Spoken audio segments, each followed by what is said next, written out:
Malapit-lapit na naman ang tag-ulan, kung kaya't ang isang mag-anak na langgam ay abalang-abala sa paghahanap ng pagkain para sa kanilang pinagtataguan. Huwag kayong lilihis ng landas patungo sa ating lungga dahil sa may gawing kaliwa ay may munting kanal, sabi ni Tatay Langgam. Hindi po kami lalayo, sabi ni Unang Munting Langgam. Abala sa paghahakot ng mga pagkain ang bawat isa, kung kaya't hindi nila napansin ang bunsong langgam ay unti-unting umiwalay sa pila. Nakakapagod naman ang paghahakot ng pagkain. Matagal pa naman ang tag-ulan ay naghahanda na kami, sabi sa sarili ng bunsong langgam. Buti pa'y maghanap ako ng mas masarap na pagkain. Walang ana-ano'y nakakita ng isang candy na malapit sa kanal na ipinagbabawal ng puntahan ng kanyang ama.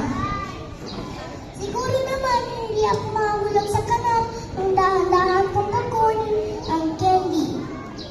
Sa kasabihan niyang makuha ang candy ay hindi niya napansin ang munting sinulid na kinapatiran ng kanyang paa, kaya nawalan siya ng panimbang at tuloy-tuloy na nahulog sa kanal. Hindi mapakali ang ama langgam nang hindi niya makita ang kanyang bunsong anak sa pila.